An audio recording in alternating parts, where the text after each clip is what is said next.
I see you found our little hiding spot in the universe. Don't get too comfortable. This is a place where you will find those with an experience that's out of this world, or possibly deep within your life. I welcome you to the Oracles with James Tyson. Lean forward and listen. We will pull you into a supernatural journey with guests from around the world, each one experiencing some of the most extraordinary phenomena this wee planet has to offer. Now, here are the Oracles with James Tyson. Thank you, Liam, and thank you, listener, for tuning in to this episode of the Oracles with James Tyson. It's me, James, and today I'm introducing you to Tui Snider. Now, Tui, that's T-U-I, is a author, a paranormal investigator, and a person who's just attracted to weird, strange, and dark things. She's from Port Townsend, Washington, out here in the Pacific Northwest, moved out to eastern Washington in the desert, around Pullman area, when she was a bit older, and now resides in North Texas. This is where she does most of her kind of the poking around into the odd, haunted, and just the weird.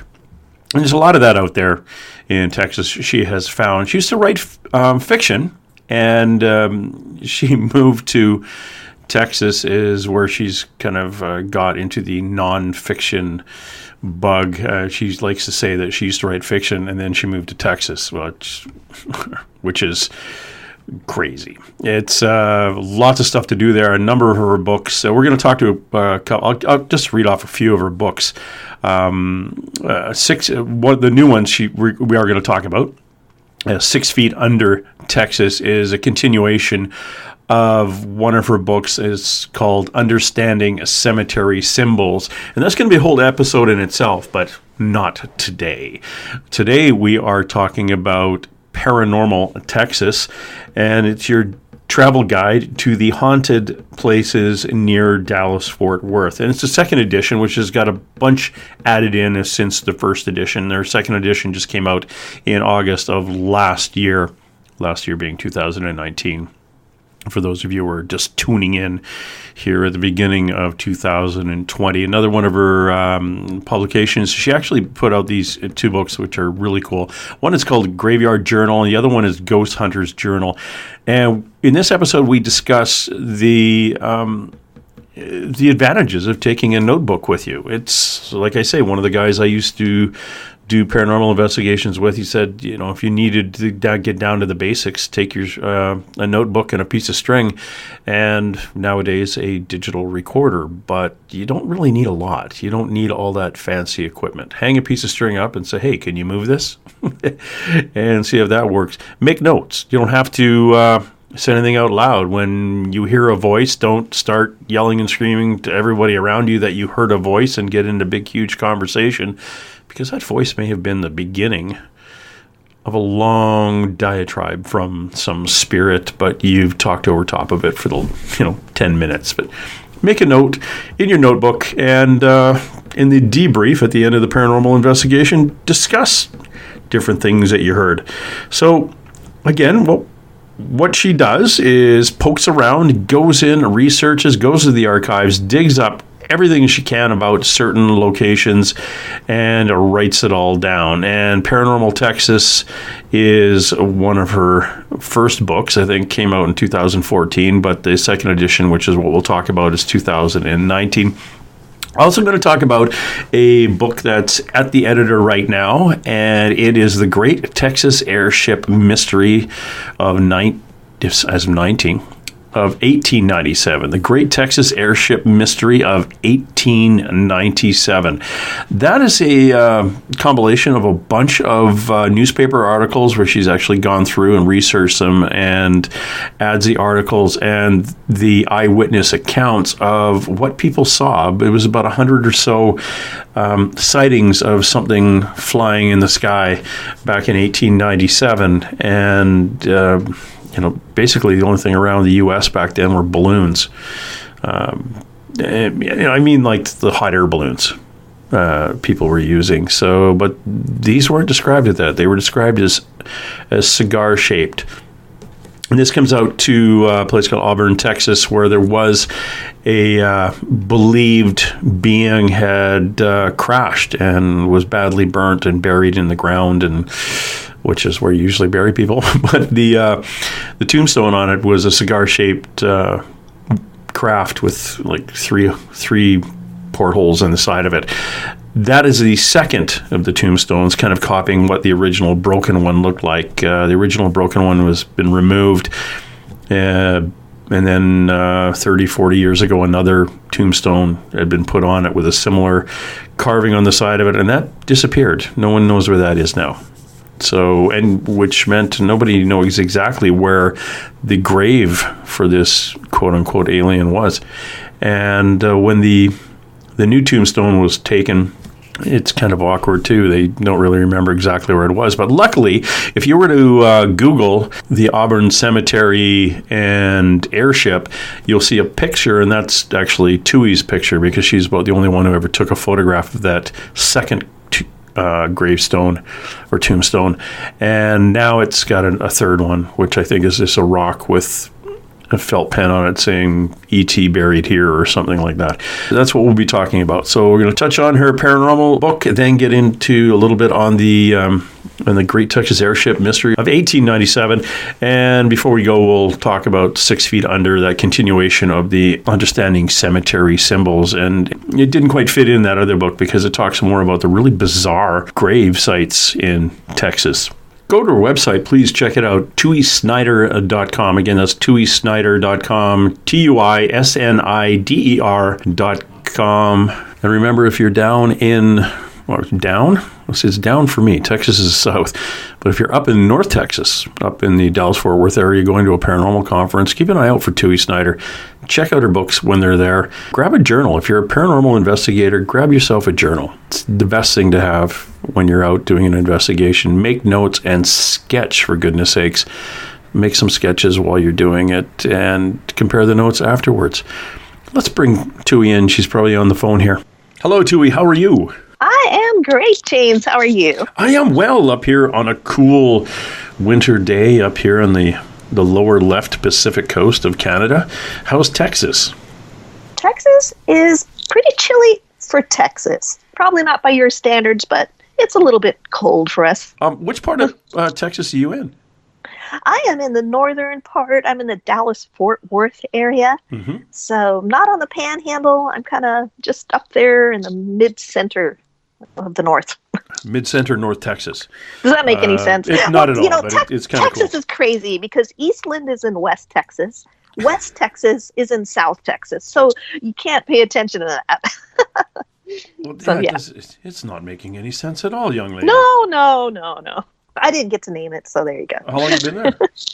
I have been here for 10 years, which is kind of freaking me out. This is the longest I have lived in my adult life anywhere. I moved down here, lured down here by my husband, my then boyfriend. Okay. Well, we joke, it was my family was very concerned.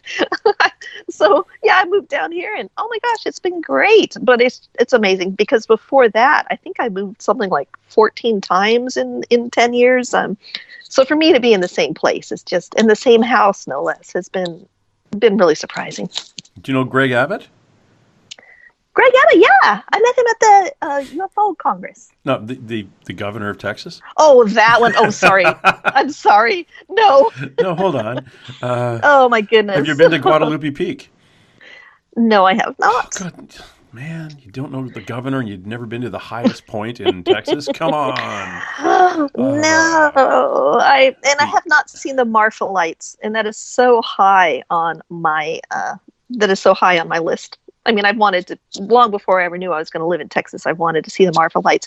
Texas is big, though. I mean, I think I'm a good, 12-hour drive at least to get down to Marfa. So. Oh, okay. Well, this is one big state. I tell you, I've lived in countries smaller than Texas. I lived in Belgium, Texas so is it's very different. I remember learning that because we had a big French population in obviously we still do in Canada. But France actually was one of the first I think was the first European country to have a colony in what's now Texas. Oh, yeah. And it was France and then Mexico and everybody else, Republic, and they're all over the place. Well, there's that whole Six Flags over Texas thing, but one thing about it, one flag that did not fly over Texas, which is a little surprising, maybe, is the German flag, just simply because there's such a German influence here. Mm-hmm. There is actually, Texas has its own sub-dialect of German. You can go on YouTube and listen to it. It is so cool because you can hear it. It's really fun to listen to because you can kind of hear little southern twang, but they're verstehen, die Deutsche, and it's like, it's just really neat. It's like this mashup, but it's a genuine thing. And to a German ear, it sounds a little bit old-fashioned because they have some old-fashioned tense still in it. So it is pretty fun. And they have words like, I love the word, because they don't have skunks in Europe. So they had to come up with their own word for it, and they came up with the word stinkcats, which is so great. I love that.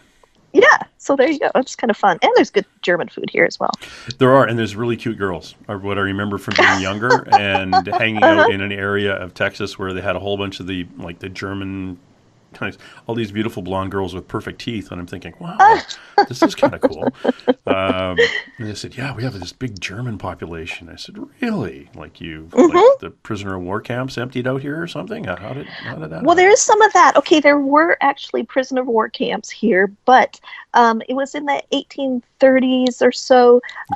The port of Galveston was kind of like Ellis Island. I mean, everyone hears about Ellis Island when they think of Europeans immigrating to America. That's what I always thought. But then when I heard some people speaking Texas in German. I mean, Germany. In Texas. I can't talk anymore, apparently. I used to speak English when I did. So I did a little research, and then I found out that, oh my gosh, there were tens of thousands of Germans who immigrated to America. They came through the port of Galveston, and that's part of why there are some really good beers down in that area. And there's certainly wonderful German restaurants all throughout Texas, but I didn't realize there was such an influence. And it is kind of rare for the descendants of Europeans to still speak their language in English.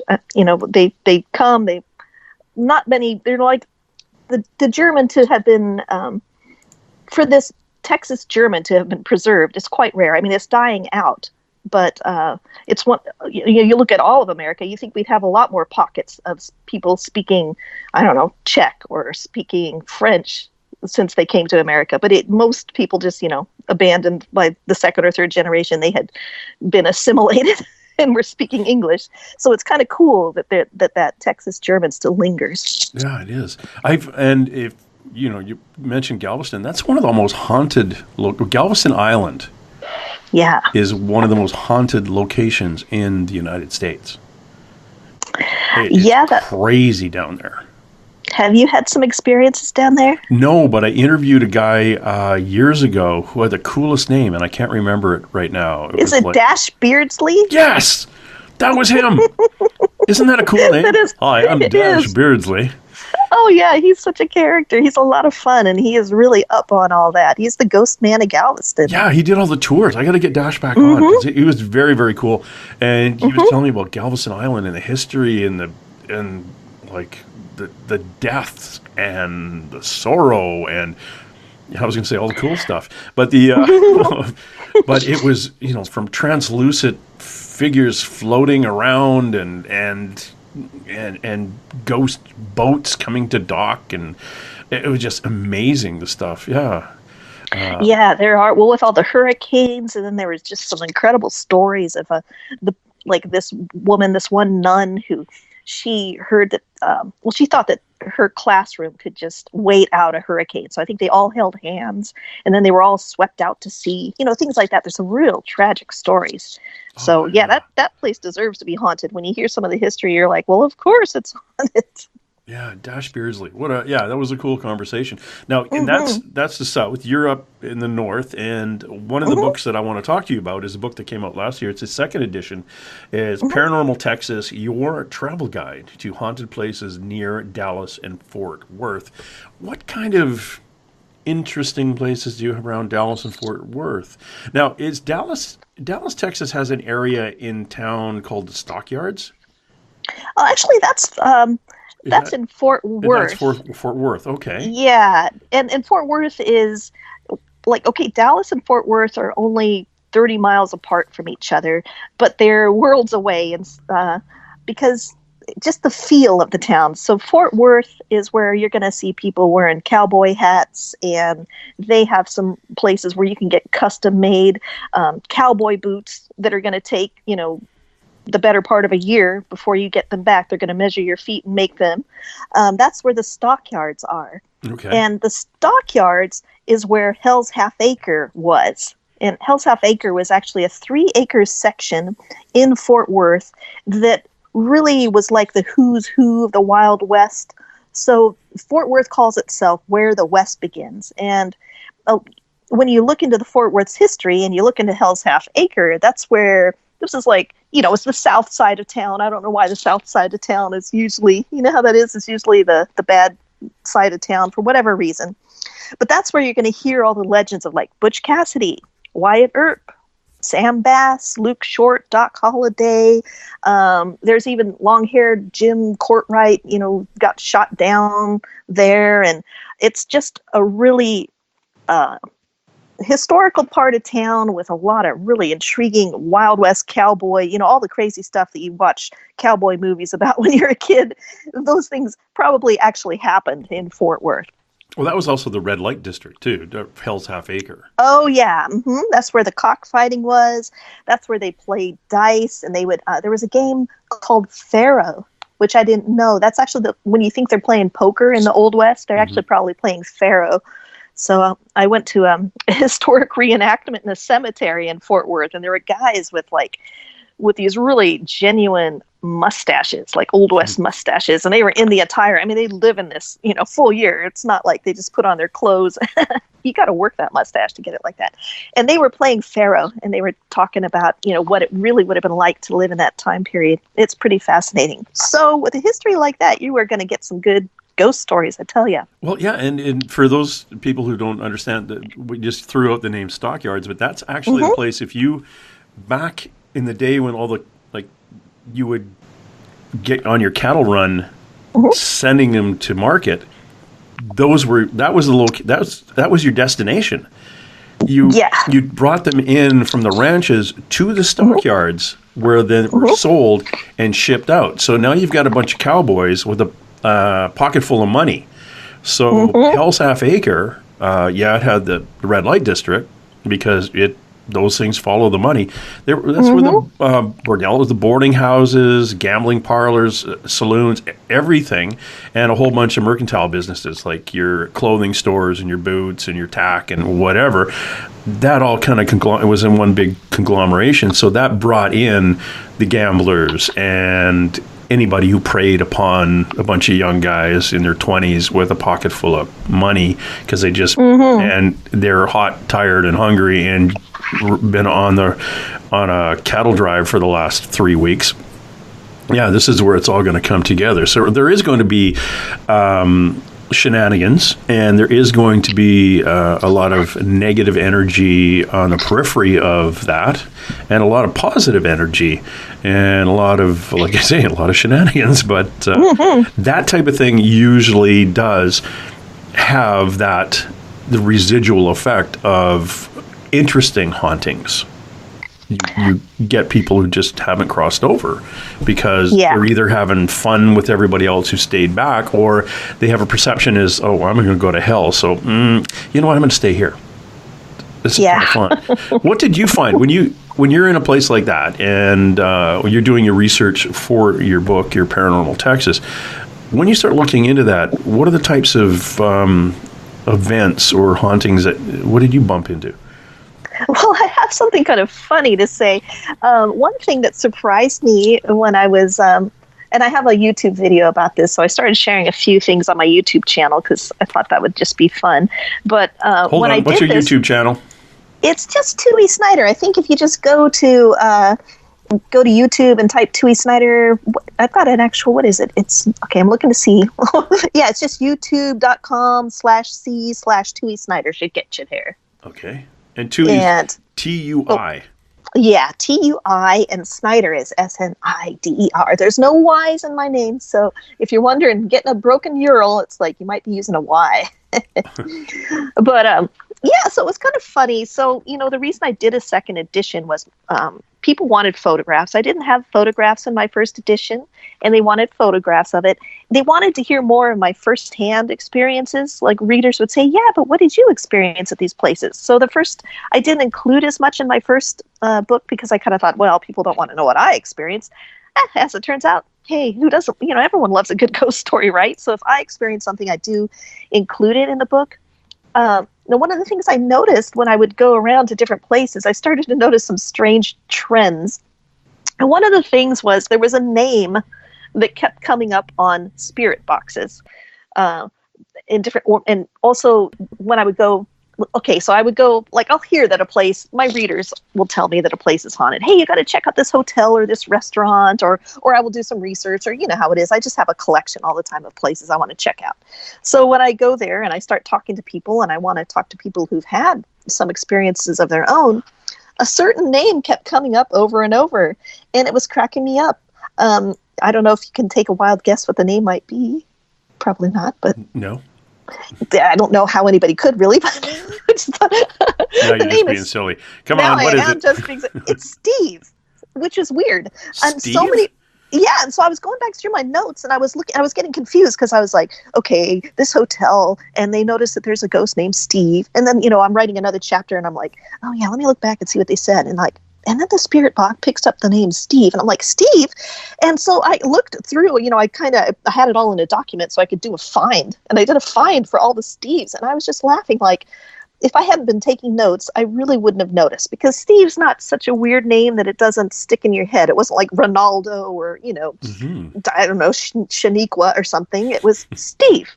And so I noticed that for whatever reason, here in North Texas, I have no idea why, but when I'm on a paranormal investigation and we get a name through the ghost box and it suddenly, we'll say, who's here? And we'll hear Steve. I'm like, of course, figures, another Steve. So I don't know what the deal is there, but I just thought that was funny. And I think that would be a fun thing. Now I'm curious, like, what names are cropping up for other people who are doing research in different parts? Maybe Southern Texas, it's Randy and not Steve. I don't know. I can only speak for my little neck of the woods. That is interesting, right? It also depends to depends what your theories on spirit boxes are. Mm-hmm. Well, this wasn't all spirit boxes. This was also, sometimes they would just say, oh, we believe this is a Steve, so yeah. So it wasn't always spirit box. It was just a name associated with a haunting that was the most common. And I'm not someone who, when it comes to equipment, spirit boxes aren't really my favorite thing. I'm a big fan. I really love EVPs. Those are the things that really perk my ears up. I just love it if we're having a conversation and then we play it back and there's a third voice that's not me or you, quite obviously. Or, when I was doing research for the second edition, and if people want to hear this, they can go to my YouTube channel again. When I was at the Old Park Hotel, I had the weirdest experience with an EVP that I call it a doppelganger. It sounded just like me. It was the strangest thing. That is weird. Like, that'll happen because I've been on paranormal investigations where people will hear a voice and will play it back and they'll say, well, that's your voice. You said it. I said, I wasn't even in that room. You have had that. This was the first time for me. It's quite common that they'll come in especially if you've been doing a lot of talking. And you'll come in and it'll be I shouldn't say the same voice, but darn similar. Yeah, this one sounded, because a lot of times if people, you might have had this happen where people go, oh, he looks just like you. And then you see your supposed, look-alike and you're like, well, we both have a face. I mean, but this was weird. And also at the Old Park Hotel, it wasn't just my voice came through later in the night. They saw me walk by. So apparently something was having fun impersonating me that night. I don't know what it was, but it was to the degree that when I heard it back, I thought, wow, if I didn't know that that I wasn't speaking right then. It was me. It sounded like me singing, and I'm like, I would think that's my voice. So, yeah. What are your thoughts on that? I kind of thought before this, I thought, doppelgangers are probably something that people, had. It was an idea people had before we had photography, and you could really see that. Oh, okay, this is someone who just kind of looks alike. I just didn't think it was a real thing. I don't know. Doppelganger. It's what's it from? German, yeah. Danish, Denmark. Oh, is it Danish? Doppelganger was somebody. Now, I may have to Google this before I finish this, but I understand it actually was a pre. Somebody showed up, like you were expected home at noon, and at 11 a.m. your parents are upstairs and they hear you come in the door. And I've heard accounts of this, yeah. Yeah, and they wait for you to walk up the stairs, but you don't come up. And then at noon, they hear exactly the same sounds, identical. So maybe that's the wrong thing for me to call what my experience was. Something was mimicking me. No, I think you're right, though. An apparition or double of a living person. I just Googled it. Doppelganger. Oh, okay. Now I'm trying to think of what the heck I was thinking of about this Danish thing. Other tradition stories equate a doppelganger with an evil twin. In modern times, a term twin stranger is occasionally used. The word doppelganger is often used in more general and neutral sense, and slang to describe a person who physically remembers another person. It's interesting, and that is doppelganger. Is German, so I can't remember what this Danish thing that I was thinking of, the something that comes before someone gets there, which happened.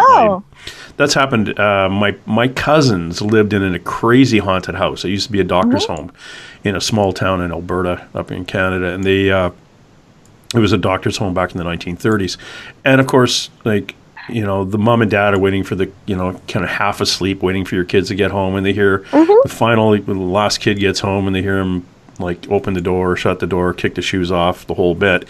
And then an hour later, hear exactly the same thing, which gets both the parents up going, who the hell's that? Yeah. And it's the kid coming home. And they said, well, you came home an hour ago. And he says, no, I didn't.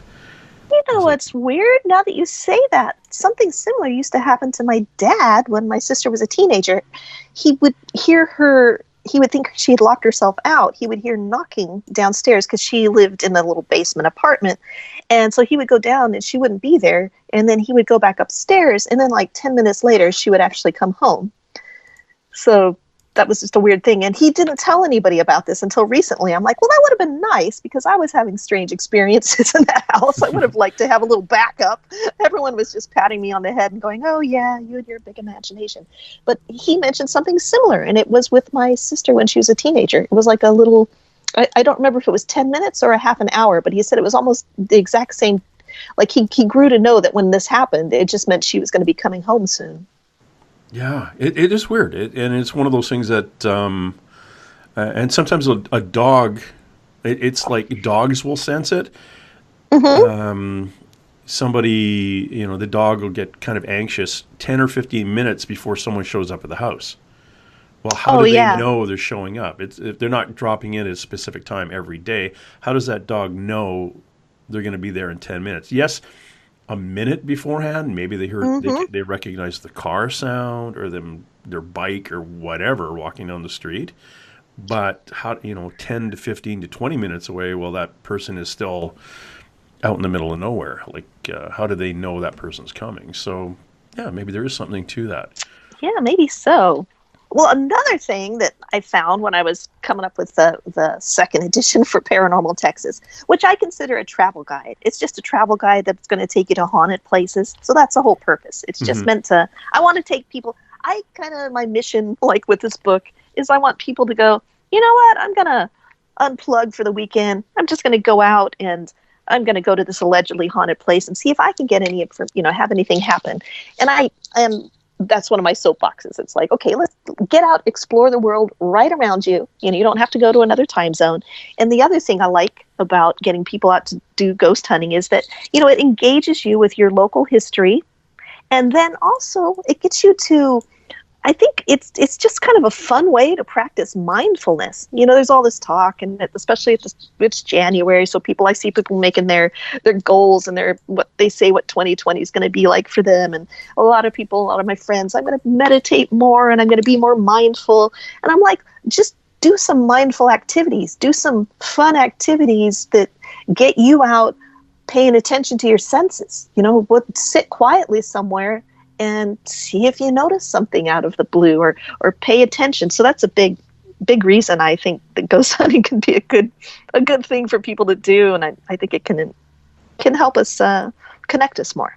Yeah, it also gets a bunch of people out focusing on one thing. And there is the drawbacks of paranormal investigations. I think we used to call it paradrama. And that is getting a whole bunch of empathic people out as a group in a mixed group of people. And you'd have shenanigans. You'd get the two married people horsing around. Like, it was really hard. There was always some, I think the last two groups I belonged to, like the head of the group was hitting on the married girls, and the married guy was hitting on the two married girls to the point that it was like, yeah, we got to leave. And it was the weirdest thing, and it was different than like joining the chess club or the curling team, or you're playing tennis. It was always this paranormal thing, a bunch of people sitting in the dark and being weird. I guess, and I do mention this a little bit in my book too. It took me a while to find. It was a real eye opener. So I when I was researching it, I had only had my paranormal experiences on my own. I hadn't been part of a paranormal investigation. So I thought, I'm going to contact all these paranormal teams and tell them I'm a writer and can I come along? And as you say, oh boy, I quickly realized that pretty much anyone can call himself a paranormal team. I don't know why I hadn't thought about that. It's not like they have to, the good housekeeping seal of approval for paranormal. Nah, you got to vet these people. And I ended up in some real sketchy situations. Like the very first one I went on, and it was a really haunted place, for starters. But it was also in a really sketchy part of town. And as soon as they saw lights on, we had just, drunk people coming up and lurking out in the bushes and everything, and just kind of scary people. Well, suddenly I noticed, like, the people that I was with, too, they had brought a lot of booze with them, and I'm smelling wacky tobacco, and I'm thinking, wow, this is a paranormal team? When are they going to settle down? They were making all this noise. I'd brought my own little chair. I thought we were going to be up all night. I'm sitting there. Suddenly I'm in a room and I'm like, oh, wow, it's finally kind of quiet. Maybe, we're going to get down to the serious investigation now. I kind of gingerly notice that I notice that it's maybe too quiet. And I go around the corner and it's just me and one other woman. And I get a text on my phone, and basically everyone else had left. They'd either gotten scared or whatever, and they just left us alone in this really scary, sketchy place.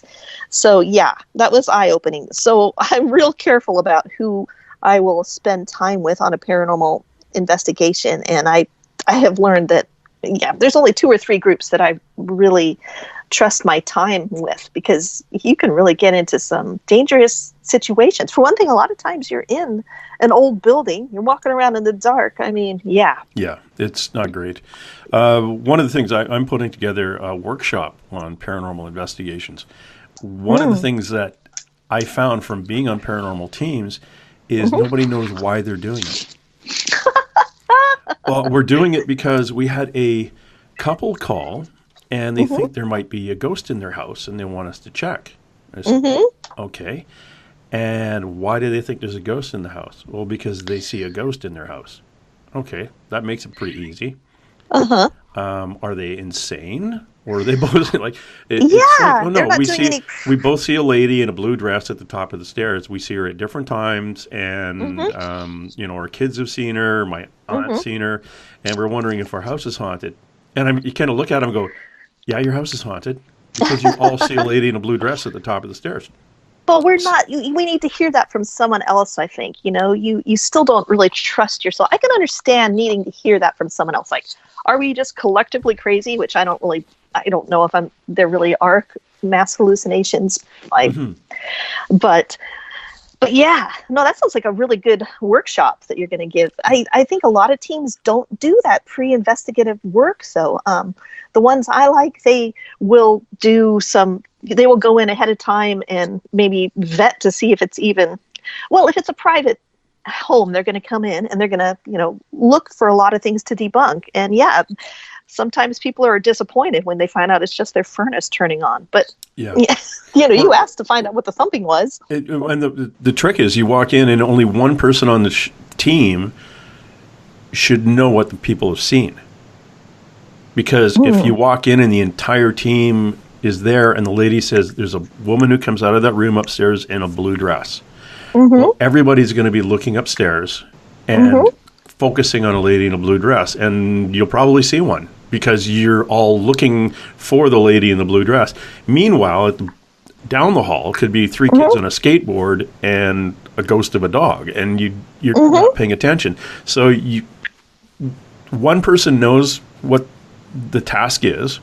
Everybody gets evidence, and they sit down and they go through it and filter it. And at that point, once it's all on paper, the person says, okay, we're looking for a lady in a blue dress. And they say, oh, look at this. I made notes here. I had a lady in a blue dress come out. Or I've got a picture of what looks like some female figure in a blue dress. Or I've got a woman's voice, but only at the top of the stairs. So you're going, okay, we'll give that to the homeowner. But the trick is, Tui, what do you do next? Well, I'm a big proponent of, and this is my big soapbox too, is I think everyone should write down what they've done. You should write notes at the end of their paranormal investigation, if not take them along the way. And I don't care. I know you're tired. I know it's late. I know all you want to do is go to bed, but and they can be slapdash notes, but you should record them. And then what's going to be so fun is later you're going to look through those notes. Also, I think it's good to write them up in more detail when you're more awake. But just in the moment, before you're too bleary, just write down all the ideas and the little things that flash through your head. That's been a big deal to me because I always kind of discounted those. Oh, I just had a little flash of a lady in blue. For me, it might be that. I won't physically see her, but I'll be like, for some reason, I had a little mental daydream about it. And then later, when we're all corroborating or comparing notes, then it gets really exciting. And over time, you can look back, and then that's when it's exciting. You're like, what's the deal with all these guys named Steve in North Texas, for instance? Or, other things will kind of come out. I might notice, like, every time Jerry comes with me, we get a lot of, EVPs in a kind of a gruff male voice. Or you start to connect these dots that you would not connect otherwise. And people, when I tell them this, they're like, yeah, that's because you're a writer. You want everyone to keep notes. Well, what? I don't know. That's what you're supposed to do. That's if I was going to when I was first introduced to this, the guy told me, and this guy used to do it in England. This is like he's been doing it since he was a kid, and and for a long time, for longer than anyone I've ever met in this part of the world in Western Canada. And I said, well, what is your base things you take? He says a notebook and a piece of string. I like the notebook. And you said you make notes. The whole thing. You don't talk. You don't. And now obviously we added a recorder. So okay, fine. And I found on teams where you would all be listening through your recorders to the sound, and you'd ask a question, and eventually you might get an answer. Well, if you've got 9 people listening to that, what is your name? And you get Steve. And the first thing that happens is you get one of the people saying, I heard Steve. Did you hear Steve? Yeah, I heard Steve. And so for 10 minutes, people are talking. But Steve is going on telling all about his life and why he is there and everything. And you miss it all because you get all these yappers. So you just write notes. I heard Steve at this point. Check your watch. At this time, we asked this question. I heard the name. And you compare notes later. Don't get all freaky. Do not ever, you don't say, you can use my energy, you can touch my arm, and then freak out when they touch your arm and go screaming down the hall like a certain fellow on like those TV series. Don't do that. They're not going to eat your soul. Just do your thing. But my biggest drawback, Tui, is once you get the evidence, what do you do? It's these, you go to the Exactly. homeowner. It's like, okay, what should we do with the ghost? Do you want him to stay here? Do you want it to leave? Should we interdict? But no, the teams that I were on, they would say, yeah, we have some evidence, but we'd like to come back next week. And the homeowners would say, oh, okay, fine. And we just want to be sure. And they bring a bunch of different people in to talk to the ghost. And then they bring another bunch of people in the next week and basically turn it into a little ghost tourism thing. Yeah. And it was a pain in the ass. All the ghosts are saying, I would like to go home. I would like to leave here. I would like to cross over. And, oh, no. What's your name? Can you jump through the hoop? Can you kick the ball? Can you make the light go off? Can you make it go on? Can you juggle? Can you sing? It was like, dude, you got a ghost here. It should move on. So get your poop together. And there are places. That's my soapbox. Yeah, no, I get that, because I think there's a big difference between just paranormal thrill seekers and people who are seriously on some just quest. It doesn't have to, I'm not talking too lofty, but just a quest to understand the universe and maybe be helpful.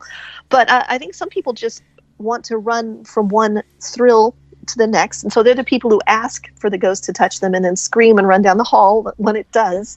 And then there are the people who, like, I thought maybe I was going to be scared and run out of the room, but instead my curiosity just makes me want to know more. Like, okay, it touched me, I felt something, wow, what else is here?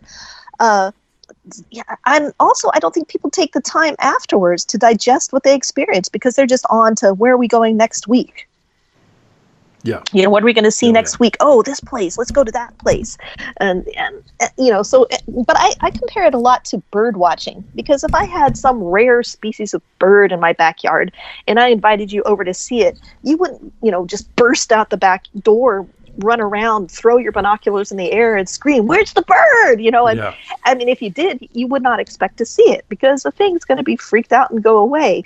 I mean, I think a similar thing happens on some of these paranormal investigations where they are just so noisy that, I mean, I'm like, how can you even expect to experience anything? But what they do is they buy fancier and fancier equipment, and they expect the equipment to do all the listening for them. And I'm like, you have to quiet your own energy down to experience something. So that's another Oh, yeah.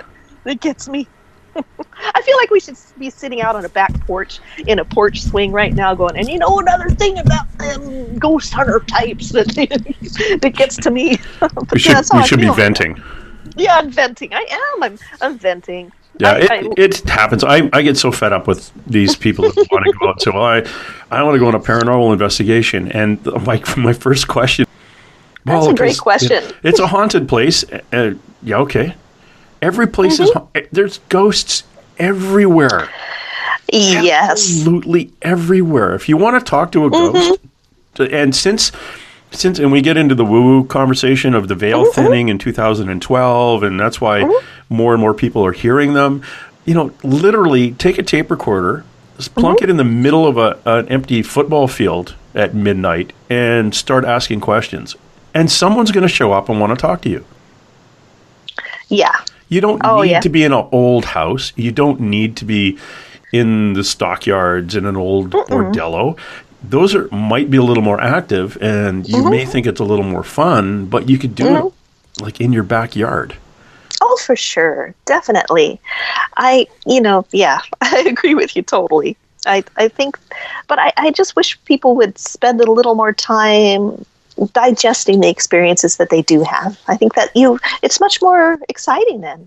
And taking notes, because when you do take the notes, then that's the thrill. Then you have something also. If you want people to take you seriously, if you're someone who does a lot of paranormal investigations, and you're like, Joe's the ghost hunter in our family, and your family's rolling their eyes. If you have a notebook you can show them, and you have a website maybe where you share some of your better photos, or maybe your EVPs that you've gotten, maybe your family will start to take you seriously. But it's like any science. If people don't, amateurs can contribute to science. And my case in point would be astronomy. All sorts of things happen. All sorts of advancements happen from just someone who's a passionate backyard observer. But they are a backyard observer, and they're taking notes. And there's a lot of boredom. There's a lot of nights where nothing happens. You mentioned how, you could sit and every place is haunted. But on the other hand, too, it's not like just because you're ready doesn't guarantee that things are going to happen. There's a certain amount of dedication on your side, and being willing to embrace a little boredom too. Things aren't always going to happen. Yeah, and a lot of times nothing on the other side wants to talk to you just because of who you are or what you're asking them to do. I went to a very, very haunted location here to film a documentary. A Legion. This is a place that was like all the war veterans go to and have beer, and there's a bar there. At the bar, it's very common to hear voices when you're at the bar. Well, actually, when you drink a lot, you can hear a lot of voices. But this up at the bar where all the mugs are hanging and stuff, people will hear voices. So we put a couple of recorders on the bar, and I hung my piece of string. Now, it's really easy when you hang a piece of string to get it to move. And when you hang it, of course, people say, oh, what if the door opens and the air conditioning kicks in? It's like, well, then you make notes of that. This is why you have a notebook. But it was hanging there. We let it hang, and nothing was moving, and nobody was doing anything. And I said, if you're here, could you make the string move? Nothing. But when we replayed the recordings back, there was a male voice, very gruff, who said, don't touch the string.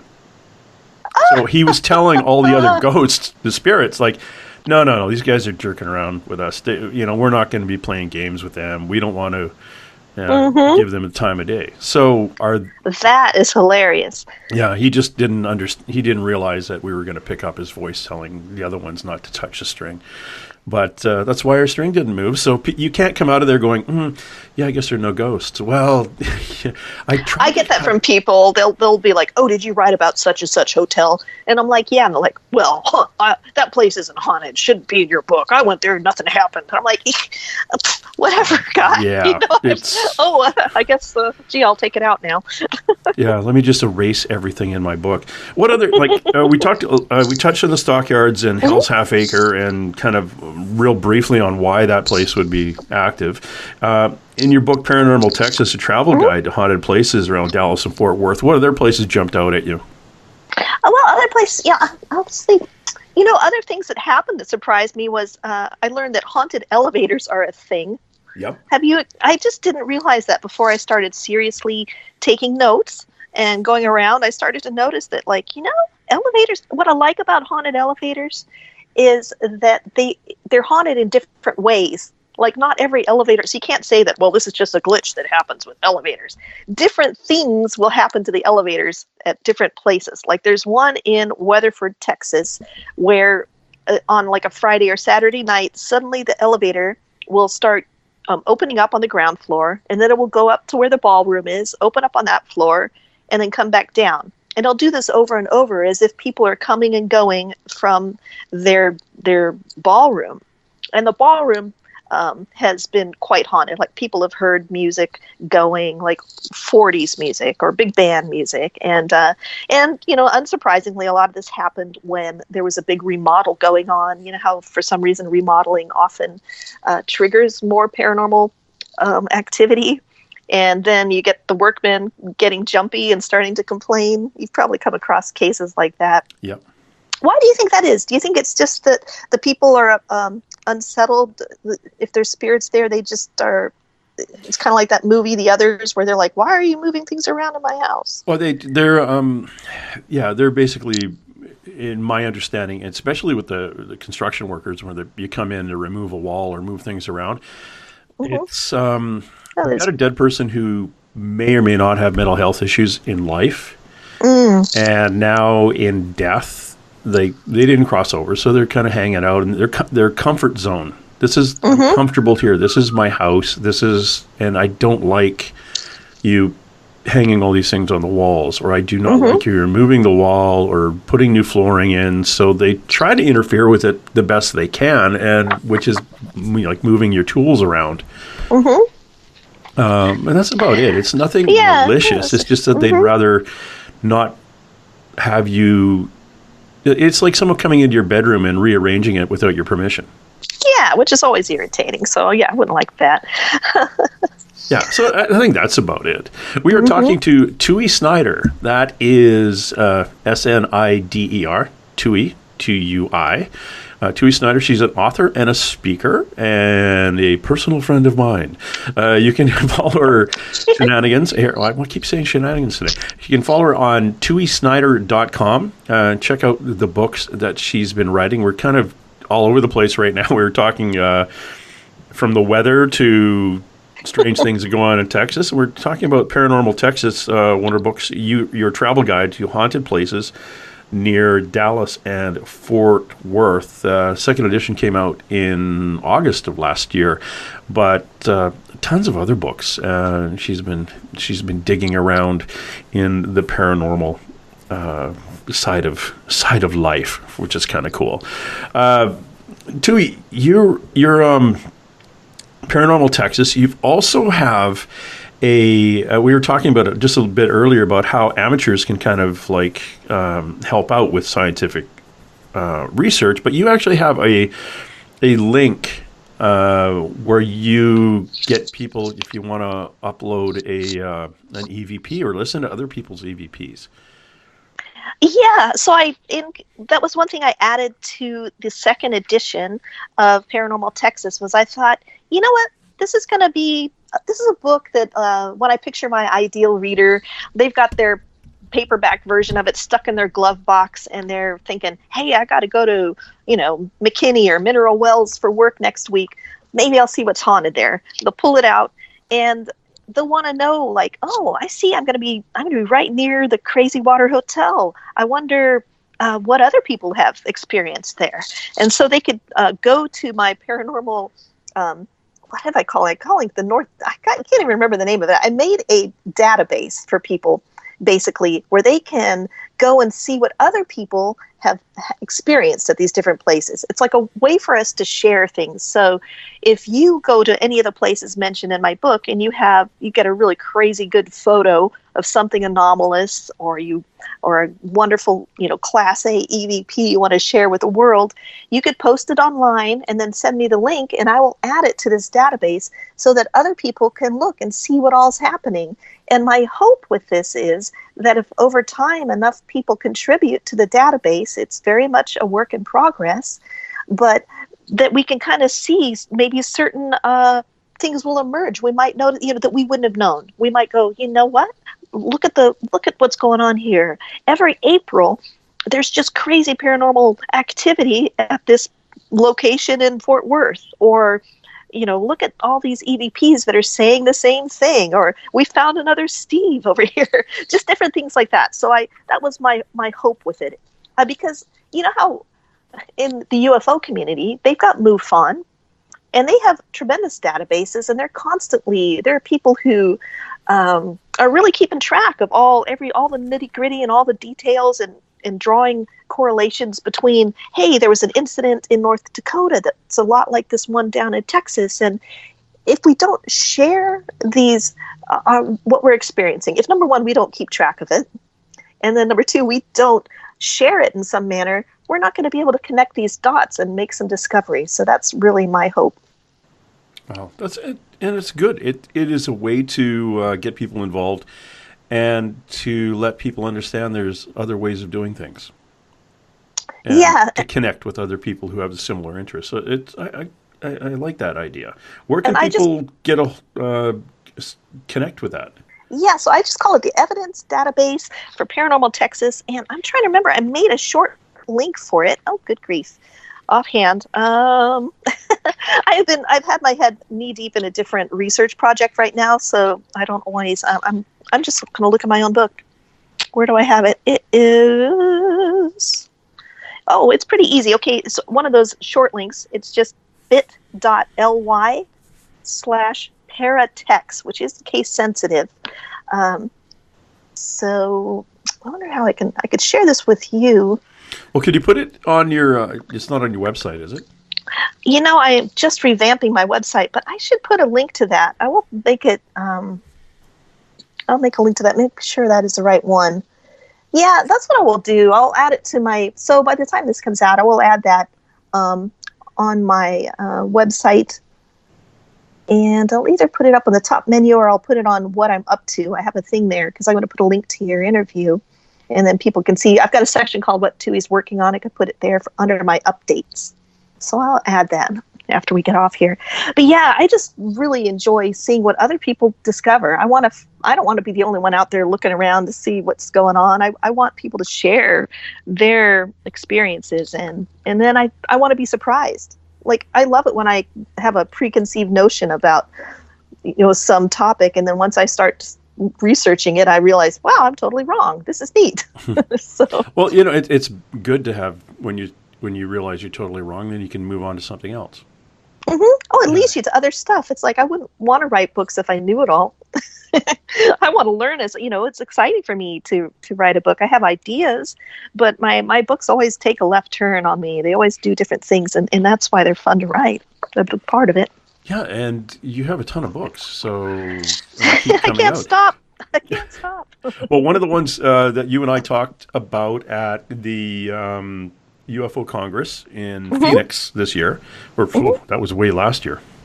Oh my goodness, yeah. Way last year, like 2 weeks ago. So long ago, yeah, exactly. One was the Great Texas Airship Mystery of 1897, and you had all these diagrams that were made at the time from witnesses who said, well, this is what I saw. And they were anything from what looked like an airship to a dragon to whatever. And it was kind of interesting in talking to you.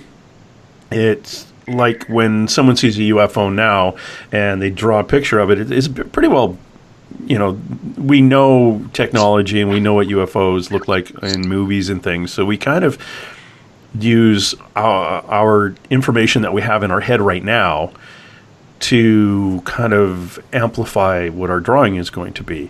Well, in 1897, there wasn't a lot of things flying in the sky.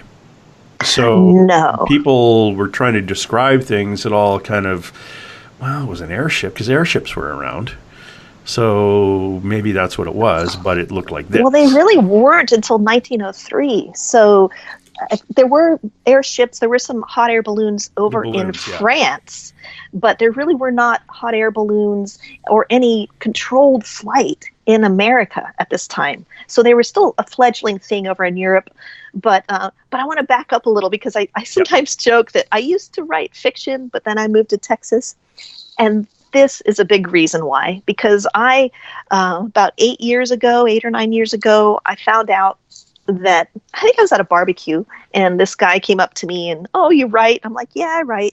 And he goes, oh, you know what you should write? And I'm thinking, oh boy, I'll just take a big bite of food, because I know he's going to tell me what I should be writing. And usually people say something like, you should be writing my life story or something. You should write. And I'm like, okay.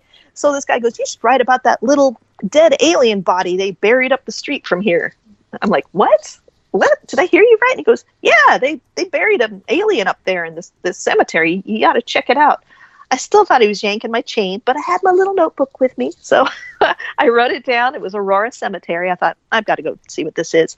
So my next, available day, I went up to Aurora Cemetery, and sure enough, there was a Texas state historical marker saying that in April of 1897,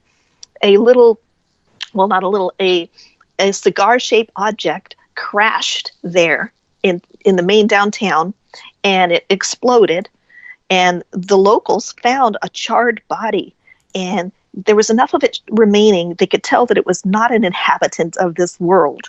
So it was the day before Easter, and so they buried the little critter. They put a pretty neat headstone on it it's a rock, but it had a crudely carved in airship on the side with little portholes on the side. And so I ran around the cemetery. I found it. I took a picture of the headstone, and I thought, this is just insane. This is nutty. I have to do more research on this. So I went into the some newspaper archives, and I started looking for an airship in Aurora in 1897. And then I got really confused, because I discovered that there were hundreds of airship sightings in a 2-month period right about then in Texas. So then I was totally confused, and I just kept looking into it. And as it turns out, this Texas Airship Mystery is part of an even greater phenomenon, which started in 1896 over in California, when people started seeing airships in the sky. Now, this is a time when the biggest thing you should have seen in the sky here in Texas might have been a turkey vulture. And so I wanted to know, and as you mentioned earlier, nowadays, if you see something funky in the sky, we have so much, we have so many movies and stories and posters and imagery. We have so much imagery, cultural imagery to draw upon. We already can kind of describe it in a lot of ways. Oh, it's a triangular shape. No, it's a cigar shaped, this, that, or the other. In 1897, they didn't. And so I really got fascinated by reading these newspaper accounts, and people would say things. Imagine, even machinery wasn't like gas-powered machinery, steam-powered machinery. This is not something you're going to be very well acquainted with in that time period. So people would describe they saw or they heard what sounded like hundreds of bees, a bee swarm coming toward them, only louder. And then they saw a great black bird in the sky, and they would often say cigar-shaped, which surprised me. And they would have these really wonderful descriptions of it. Oftentimes, I have a lot of descriptions of people who would then, here in Texas, we have to worry about tornadoes. They would go down into their tornado shelter. They're like, I saw something in the sky, and I didn't stick around to see what it was. Like nowadays, we were like, I took a selfie with it, and in 1897, they're like, well, I don't know what that was. I just hid. I'm like, that is actually, to me, seems like a very legitimate response in the time period. And so I have just really, it's one of those topics where I just couldn't leave it alone. I wrote about it in my book, Unexpected Texas, and then I had the wonderful privilege of meeting Jim Mars, who is really the expert on this whole topic. Unfortunately, he passed away a couple of years ago, so I'm glad I did get a chance to meet him. And it's one of those stories that I have to admit, I thought it was like when I first heard it and that guy told me about it, like at the barbecue, I might have thought it was one of the stupidest things I'd ever heard and very unlikely. And that is a lot of people's reaction when I tell them what I'm into. But when I went back in and I spent the last 8 years or so reading these newspaper archives and what people said at the time and how they puzzled over it and tried to make sense of it, to me, it's really fascinating. I like I said, I've got a book coming out about it because I'm like, okay, if I'm going to be obsessing over this, I might as well share my obsession with others because it is pretty neat. There's everything from political cartoons that are talking about it. There are jokes. There is a couple hoaxes, people trying to fake people out about it. But more than anything, there's just a lot of puzzled people trying to make sense of what they were seeing in the sky. Yeah, I could imagine. If something was that outside of the norm. Some of these things, during the Civil War, when everybody's like if you're in the battlefield, your attention is prickly. You're paying attention to every crack, every sound, every leaf turning 100 yards away from you. And there had been things seen in the sky then. Well, and also the Union soldiers did use a balloon for reconnaissance. But this was just you getting in the balloon, it's tethered, it's going up in the air, and they're looking around. It wasn't controlled flight. So most people would not have seen that, and especially in Texas. And what people were observing in Texas was controlled flight. So this one thing this was all new to me. I didn't really know. I had never really thought about what would they have? To me, it's been really fun trying to get into that 1897 mindset. I really like that with historic research. I really try and think of, what would I have thought when I looked up? And, and people, one thing that surprised me was that some people made the connection and were speaking of Martians. I didn't realize the concept of a Martian even existed in 1897, but it did. And a lot of it had to do with that Italian astronomer, Schiaparelli, who had seen the canals, as he called them, on Mars with his telescope. And so that got everyone's imagination going. Anyway, go ahead. What were you going to say? No, I was going to say, there was a lot of writings back then, whether it was, fiction and back in the day when people would write about visitors from, other planets and things like that. Yeah, so it is interesting. And I do get into that a bit, into the, quote, fake news of the day, because there was a lot of, people treated newspapers differently in that time period because the newspaper was sort of like the one publication, so it had to serve a lot of purposes. It was your your straight news along with your entertainment, and sometimes they'd put in wild, outlandish stories as well. So yeah, there's that. So I did keep an eye out for that kind of thing too, and those are fun too. To see the kind of wild, the outlandish stories that people come up with as well. Oh yeah, you've got you think about back in the day. That was about the time Jules Verne was still writing. So there was a lot of. He wrote about really cool things from Journey to Mars to all the, and it was the science fiction.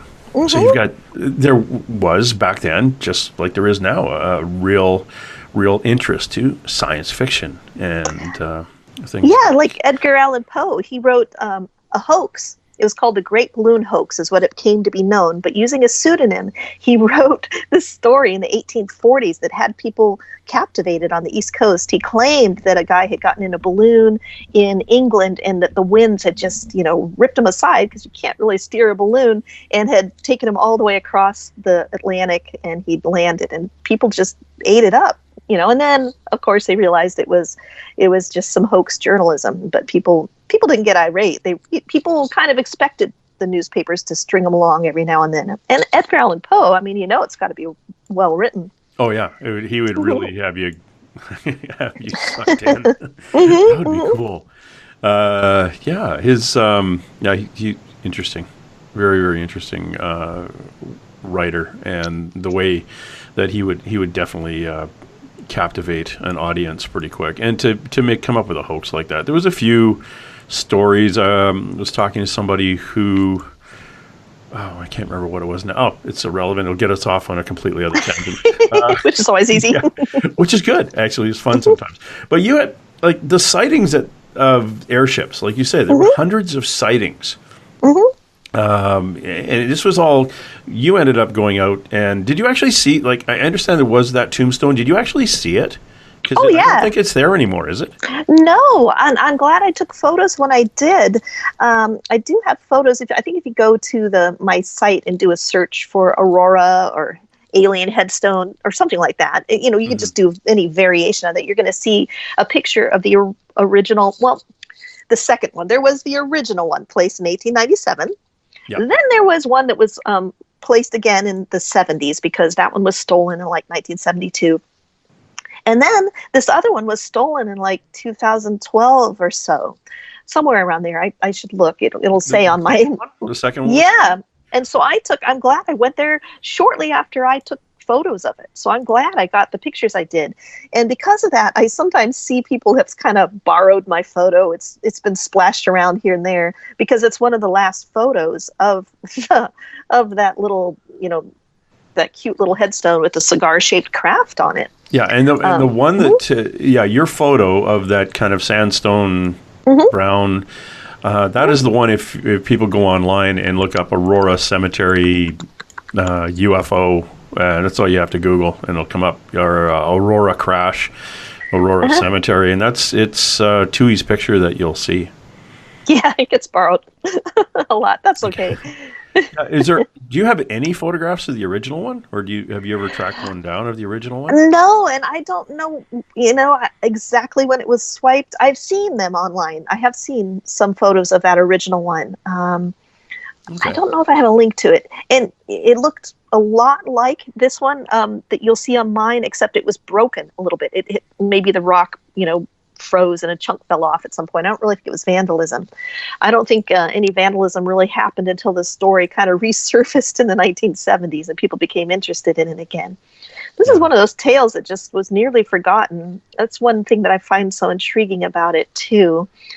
And it's interesting too, because when I was first looking into this, Aurora is a very small town. I think there's a population of 400, and a lot of locals were not too interested in talking about it. But now, if you go to their aurora.gov or whatever, auroratexas.gov, their official website, their logo is of like a purple UFO crashing into a windmill, and their slogan is now Aurora, a legendary Texas town.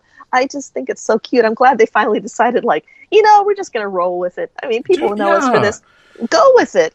There's a place, McMinnville, Oregon. It's Mhm. there was a UFO spotted there 20 some years ago, and Oh yeah. once a year they have this huge UFO festival that's Hmm. incredible for the town. You get thousands of people coming in, vendors and speakers. I was down there a year or so ago and saw Bob Hmm. Lazar, and Oh, cool. you know they have people kind of I can't remember the name of the fella who was in the U.S. Naval jet that was chasing the Tic Tac UFO. Oh They had yeah. all these speakers coming in from all over the place to talk about Hmm. UFOs, and it was all from one sighting of a UFO over 20 years ago. So, Well, a few years ago, Aurora in 2016, they actually asked me to speak on this topic. And that was great. That's when I got to meet Travis Walton and Jim Mars and all that. And it was something else. Like, this is a little town. It's only about 15 minutes away from me. But there was such an interest in it. It was one of the busiest conferences I've been to. And they haven't done it since. I wish they would, because it was such a success. It was so fun. They were giving tours of the site and of the crash site. And they were giving out water from the well that the alien craft had landed in, and people were coming out of the woodwork with their grandpappy story of what he thought had happened, and it was really great. and you're poking around. What do you think Mhm. happened? I kind of go a few different directions. Sometimes I wonder if it was an inventor. There's a lot of evidence to show, or I don't know if evidence is the right word, but I'm just going to use it. A lot of things seem to indicate that there was maybe an inventor who wanted to get a prize for like creating this manned flight. But so that's one possibility. I don't know, otherworldly, maybe, if you were going to appear at that time and you wanted to be sort of blend in a little historically, maybe you would try and look at like an airship. I really don't know. I hesitate to draw conclusions because to me, it's still like an open case. But there is some interesting things pointing toward a man named Wilson and a man named Smith. So once again, like when I looked back through all my notes and I started all over Texas, I started to, and these are hundreds of sightings, I started to notice certain names cropped up in different accounts, where there are a few accounts where people say they bumped into a human inventor. So like a farmer will say, I saw an airship in my field. There was a man there. He walked over to me and he said his name was Wilson. Things along that line. Steve Wilson. Yeah, Steve Wilson. I know. No. Oh my gosh, no. But yeah, so there are a few things like that. There's also the name Smith kind of came up a few times, which of course you think, oh, Smith, yeah, the most common name. But what's interesting is that back in 1896, there was a guy with the last name Smith who patented an airship. And a few months after that patent is when the first sighting was in California. So could this Charles Smith somehow be linked to some secret program? And then there's also this really intriguing tangent, too, with a man named Charles Delshow, who he did this incredible series of notebooks where he spent the last decades of his life up in his daughter-in-law's attic just creating these crazy scrapbooks in which he claimed to have been a member of this secret team that was creating, or he was, I think, their cartographer. But he claimed that there was a group of aeronauts, essentially, who were creating these airs. And he mentions the name Wilson in what he does, too. And the thing about his notebooks were they almost just ended up in the dump.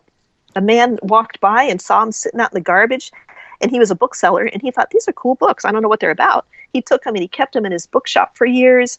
And so that's another thing. I need to look into him more. So yeah, there's a lot to this whole thing. Like I said, I don't want to say that I know what it is, but I think people were seeing something. One big reason I think they were seeing something is that all of a sudden the accounts just end. So if this was just people having fun, why would it just so abruptly end? Yeah. So I don't know. I puzzle over this. What was the timing like? You saw 100 of these sightings, but were they over a year or over a day or 6 months? No, we're talking about pretty much in Texas from April through June. And that's just, there were a few. So 3 months. Mm-hmm, maybe, yeah. Mm-hmm. And a lot of them, especially March and April, there was a 6-week period where they were really heavy. And then and the thing about it is they kind of move. What gets me is they were moving west to east. So they started, back in September of 1896 in California, and then the sightings kind of move across America. You start to pick them up in newspapers anyway. Then in about March of 1897, they start to trickle into Texas, and then after a couple months, suddenly I started reading about them in the New Orleans, like they were moving east. So that got me going. I'm like, okay, so it moved over a state. So yeah, and I've just been really focused on the ones in Texas, but I'm starting to look around a little more too to kind of get a better timeline on that. Yeah, I was just curious if it was everybody saw them on the same day, but if you it's a short window, and it makes sense that they would, a bunch of people coming forward saying, I've seen something today, or I've seen, and the other thing too is a lot of, and these things happen like anytime people witness something that's a little out of the ordinary. Who knows? They could have all been seen in the same week, but back in the day, you didn't tell your neighbor you saw something until they maybe told you they saw something, and well, there was a lot of that. Later. There were people who were afraid to say things. You do see the power of, like, no one wants to be mocked. And so there were a lot of people who, when even the newspapers, where some newspapers were more hesitant than others, but they would couch it with like a most reliable gentleman asserts. He was perfectly sober in every way. They would be vouching for him on all levels, that he saw something in the air. So, it was interesting. That's one thing that I find compelling and intriguing, is to see how these sightings kind of trickled in to the newspapers, and how the newspapers themselves seem to be like, okay, don't think we're idiots, and there is a lot of mockery. There was a lot of mockery at first, and then you see more, and there, just as there is today, people make fun of people who have an experience that's out of the norm. So yeah, it was that's one thing that has me going on it. I don't know. I found it, the more I looked into it, the more I just could not keep, the more I had to look into it. Well, I find it too is a lot of times, and specifically attending the Bigfoot conference in Kennewick, Washington. People had experiences 50 years ago, but are only sharing it now. Oh, because yeah. It's more mainstream. I'd sit at a table at the banquet with some couples that were, older retired couples in their 70s and literally in their 80s who had seen something 60 years ago or longer. Well, a lady, when she was a little kid, saw this Bigfoot picking apples out of the orchard or out of the tree behind her house.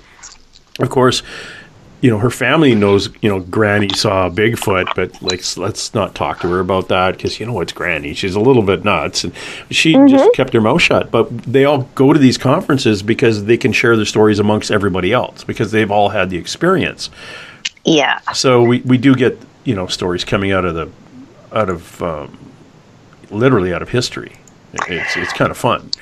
I think that's really cool, and that is something I really would wish for with this, the 1897 airships. Is I've just focused my attention on the newspapers, because that's the closest I could get to a firsthand account. But what I would love is to find a journal entry, just somebody be up in their attic and they, reading great grandpa's farming, or great grandma's farming journal, and she's like, yesterday I put up some butter, and round about 4 sunset I heard a whirring, and it would describe an airship, and then just go on to the next day. Like, I would love to find something that wasn't in the papers, something that just a forgotten diary entry, and maybe they even forgot about it, because that's been my experience with some of the strange experiences I've had. That's another reason I think people should write them down. Is I've had things happen, and maybe, have you had this happen, James? Okay, something really weird happens, and then you're with your friend, and you're like, thank goodness I wasn't alone when this happened. And then you bring it up to that same person a couple months later or weeks later, and they're like, what? They don't remember it. Yeah. And that's why I go back. I think I've gone crazy, but I think it's because I've been those are the things I choose to remember, and I make brain space for them. But I think sometimes people don't. So I bet that somewhere someone's got a diary, and their great grandma or grandpa has seen, maybe saw one of the airships. To me, that would be really compelling. And drawn pictures of it. That would Oh be my really God! cool. That would be awesome. I would love that. See, a number of a number of the witnesses, I'm sure, drew it while they were explaining it to somebody, because it's the easiest thing to do. I have a lot of those drawings, like that made the paper. I have a bunch of those, and they're really interesting to see. Because they try to make it bird-like, but they do mention the word cigar shape quite frequently. To me, I thought this whole cigar shape thing hadn't happened until the 40s or something. But in the 1890s, they were comparing them to cigars. That was very common. Oh, here's a weird thing that kind of came up that I just a puzzler. I don't know why, but I had enough of descriptions of people where they mentioned that they would see a black dog in the ship as it passed, which I thought was weird. Why would you see a black dog? What does that even mean? I don't know what to make of it. One reason I hesitate to draw conclusions is I really don't want to project my ideas on it too much. I'm just still down there in the papers, you know what I mean? I'm still trying to just, what were people seeing? I hesitate to connect too many dots, but like, why would people see a black dog? And I wonder, are there UFO sightings? I seem to think that there have been where people have seen a black dog, but I don't know. I don't know. It's, what heck, look what the Russians did when they had No, that's true. Yeah, when they were testing their rockets, they put a dog in it. Well, that's what the Montgolfier brothers did with their hot air balloon. The French guys, the Montgolfiers, they put up, I think, a rooster, a dog, and a goose or something like that. Yeah. So a rooster, a dog, and a goose were in a hot air balloon. Yeah. Sounds like a start of a joke. It's a good joke. A rooster, a dog, and a goose walk into a bar. So where's the hot air balloon? So it could have been a farmer doing his experiment and stuck his dog in the thing and said, "Okay, we'll see if you can breathe in the air." Yeah, I know, because that would have been a concern. People really didn't. There were some people, I've read some accounts when I've been looking this up, they didn't think that a person could go faster than 30 miles an hour or something without, exploding. I mean, their ideas of what humans could endure and what might happen up there and where heaven began. It's very fun to look at. And it is interesting. It is interesting, and I'm glad you kind of dug around it. And that book is in production? Yes. Well, it's a big messy manuscript that I'm polishing because, I got to make it to book size, but there's so much research. It's going to have a lot of photos in it, straight from the newspapers, just so you can see what the people saw, a lot of headlines straight from the newspapers. So I'm hoping that will come out in April. That's my goal. Well, do you just hit the archives for those to get that information? Yeah, I go through different ones. I have, because I do a lot of research anyway, so I go through several different newspaper archives. There's one that I do that's not even a paid one. It's old Fulton postcards, and it's this man, or his labor of love has just been to scan and put online newspapers. And you can find some real gems on there, some real interesting things. But yeah, I hit up several different newspaper archives, and for this project, that's pretty much all I can do. It's as direct as I can get. With my other stuff, I like to, and I like to go there in person too. But, at this point. It's fun to get around in the old microfiche and stuff. Mm-hmm. I'm not overly computer literate. If when that gentleman who posts the newspapers on, is that searchable? Yeah, it's a little bit clunky. What is it? I think I have Old Fulton. I'm typing it up. Old Fulton Postcards, I think, is the name of it. And it's just kind of a fultonhistory.com. I guess that's where you go. It is just the neatest thing.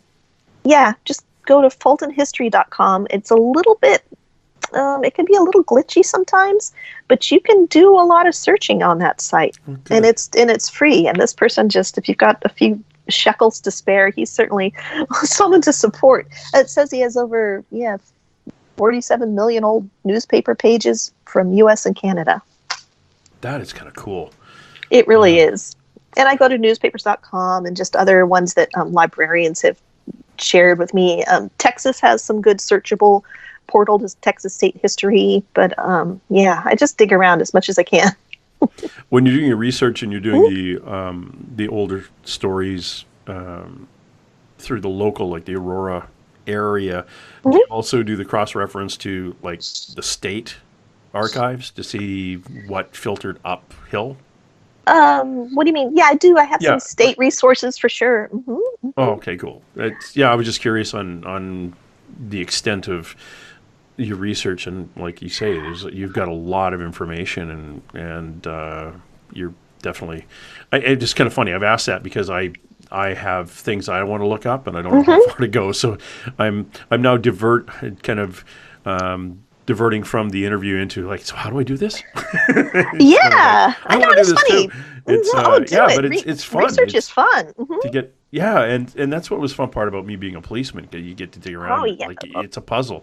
Ooh, you get a question, and you just keep going, and you got to keep going. And that's the whole paranormal investigation thing too. Is that you usually come into those because you're filled with questions, and when you leave, you should have more questions than you went in with. And you know what? One of my favorite little museums is one that is by the sheriff over in Eastland County, because for some reason, a lot of historians can kind of not want to share their information with each other. I don't know why. I think this is an old school way of being, where sometimes I will be researching a topic and I go into a town that's got a population of 1,200, and I'm just going to call it Podunk. And I go, oh, look, there's the Podunk Historical Society. And then right across the street, there's the Historical Society of Podunk. And more often than not, they are not on speaking terms. And when I go, hey, Carrie over at the Podunk Historical Society mentioned that, we don't mention Carrie's name. I'm like, we don't mention her name. I'm like, oh. And so then I realized, oh my goodness, so I have to be real careful. I'm like, if you guys would just pool your resources, you have so much in common. You guys should be buddies. So one of my favorite museums is actually this little jail museum that the sheriff has created on his own. I was researching a lynching, and the local historians didn't want to talk about it because, no one wants to be associated with a lynching. I was not writing an article like how to lynch or, why lynching is cool. It was nothing like that. It was just part of something that had happened. I'm not condoning it in any way, shape, or form. But yeah, but I found the only way I really was able to find information was when I talked to the sheriff, and he gave me a private tour of the old jail, and he had done a lot to preserve the old, I guess you wouldn't call it a guest book, but where the the prisoners would sign in. The logging book, yeah. Thank you. He had the prisoner log. Okay, I don't know. I was like, guest book, that is not right. But he had it. I know, maybe he should call it in quotes, air quotes. Yeah, he had that professionally restored by archivists, and I was like, this is nicer than some museums I've been to. And he was able to reenact this one scene that I couldn't figure out. You lynched somebody? Well, yeah, it was not the lynching part, but it was a scuffle. I was having a hard time putting together, because when you do research, you know this from being a Mountie, people give you the same incident. You get, you talk to 3 different people, you get 3 different scenarios, and you're trying to just write up. That's how you know it's the truth. Yeah. There you go. Oh, I love that. That is something. Yeah. So I was trying to put together all this stuff, and anyway. That was, I guess I got off on a tangent there, but we were just talking about people who truly love history, and I felt like he was really coming at it with the right idea. He was just saying, hey, this happened, and I'm here to preserve it. Yeah, and that's cool. We need more people like that, because it's disappearing. And I live in a part of the world where buildings are only 150 years old. Yeah. And you go to the eastern seaboard, and they're back to the late 1500s, or or earlier. It's depending on what they were made of. And I was talking to a gentleman, Jay Verber, who is a paranormal investigator. He was in a TV series. What was that series? Haunted Minds or something. He was the rookie, the new kid, the junior guy. Anyway, Jay lives in a very wonderfully haunted hotel in Wheeler, Oregon. Sounds nice. With his partner Kate, and it's a great place. But he says that when people moved out to the West Coast from the East, they came out here to make their fortune, And then once they got their fortune, they planned on moving back home. So the residences were made of wood. They weren't made of stone, unless you were like the owner of the logging company. You didn't build your house out of stone because you weren't planning on living here your whole life. I never thought of it in that way. Yeah, a lot of the history is either burnt down or is collapsed. So it's interesting. So that 1800s Pacific Northwest history, it's this is where so and so used to live. Yeah. But they don't. There's no buildings. The government buildings exist. Later on, when the governments got basically the governor's mansion and the governor. All governing buildings and periphery to look after the state or the province where I live, and they're made out of stone, and some of the old hotels. But no, if you were going to come out here to make your fortune in the 1800s, you were just temporary. So you'd build a nice cabin, and that was about it. Well, yeah, architecture really does reflect our attitude. And it gives you a feeling in return. Yeah, it is interesting now, and I've been to Dallas and I've been to Fort Worth. For me, in my mind, they're both connected. Like they weren't. They didn't seem like they were 30 miles apart. It seemed like they were across the other side of the highway. It's just just bouncing back and forth in that area. And there is some really cool older buildings, and they're tiny, and they're adobe and stone. It's and then all of a sudden you've got the modern buildings. It was like there was a switch. The wooden buildings, what exists, are about to fall down if they haven't caught fire yet. I didn't get a chance to go to. I think the Dallas courthouse burnt down like 4 times before they finally made a brick one that's there now. Yeah. And that's happened in a few places. But yeah, in Texas, really, the courthouse squares are where you're going to find the most magnificent buildings. And those are the ones that are from the 1880s that were made of limestone or red granite. And those are really the wonderful buildings that are going to have the delightful town square still around. Like, if you're just looking for something fun to do in Texas and you don't even have one of my books, you should have one of my books. But if you don't, or even if you do, just I would say head to one of the historic town squares, the courthouse squares, and that's where you're going to find all the history and the haunted lore and the fun stuff. So, where are we going to go to find one of your books? Oh, you just head to Amazon and type my name in. They're all there. Tui Snider and Amazon.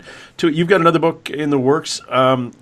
Touch real briefly on 6 Feet Under Texas, but are you travel around doing speakings, talks? Are you doing anything coming up in the next few months, or have you got any plans on coming to a conference again? This is the time of year where usually people reach out. I do have a talk over in Weatherford coming up at the end of the month. I'll be talking about understanding cemetery symbols.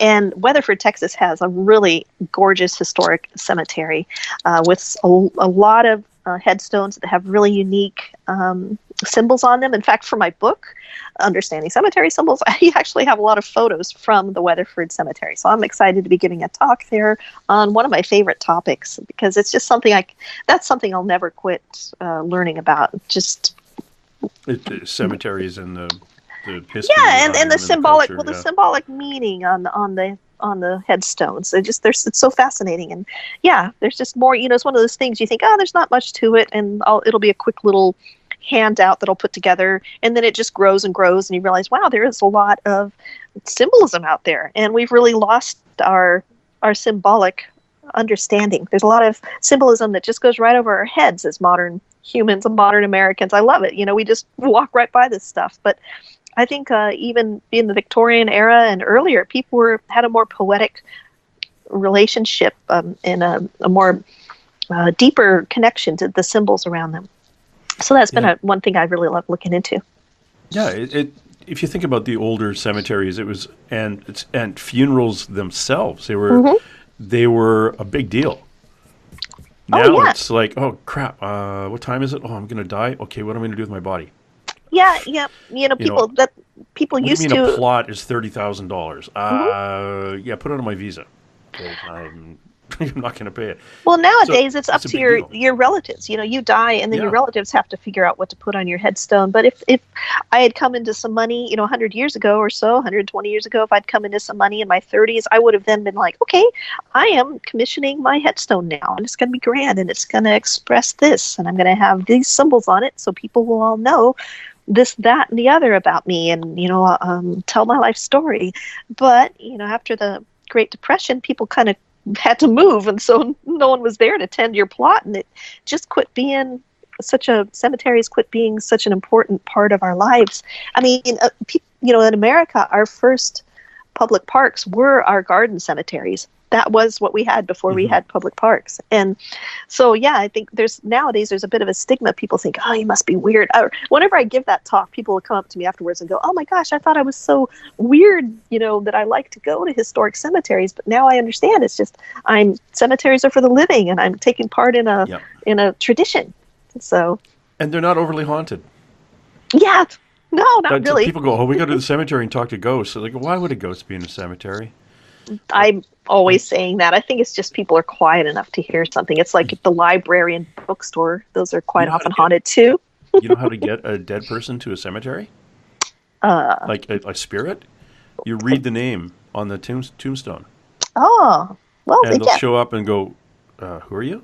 Did you Google me? Yeah. What are Yeah, you? it's like literally. It's Mhm, like if you put your recorder down on a grave mhm, and just you can do it out loud or in your head. mhm, Just read over what's written on the tombstone a few times, hmm. and then ask if James is there.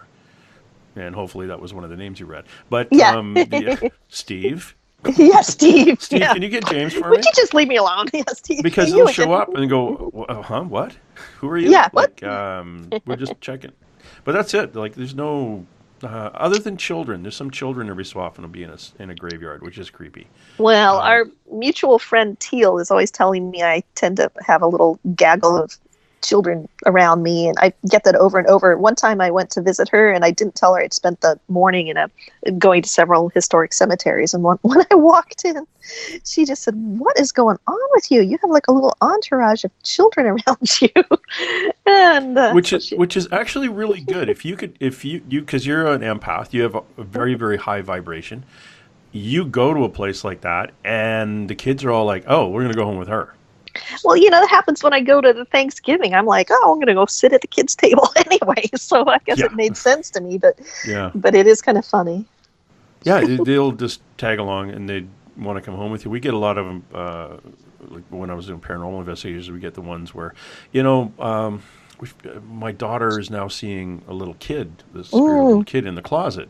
My Mm-hmm. daughter's like 5, 6, no, usually 4 or Oh. 5. Mm-hmm. And you say, when did it start?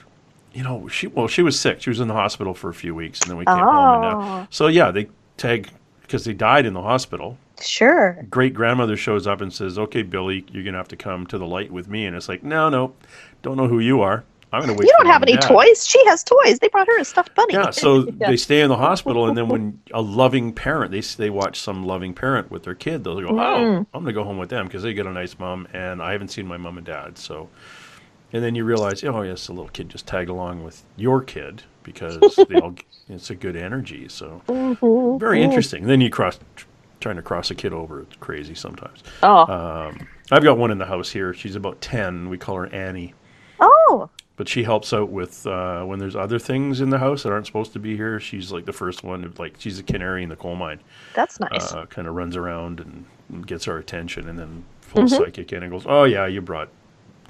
In July we cleared 9 out of here in July. Oh gosh. With the help of 4 elemental beings and Annie. Mhm. And Oh wow. but we cleared out shape-shifting non-human things. We Oh, cleared out that sounds human freaky. ghosts that came through a portal, Mhm. slaves from back in the day from the eastern U.S. Wow. We had a psychic remotely come here to Mhm. see what was going on, and she said, "I can't get into that room." I start coughing. She was like in Washington State coughing, trying to do a remote view. I can't even get close to it. I start coughing. And the psychic that came here and says, oh, yeah, you've got a gentleman here who's actually on fire. Oh, and that was Burning Man. He was a slave in the eastern U.S. and his wife and son, and he died in a fire. And they came through and crossed him over. So that was easier.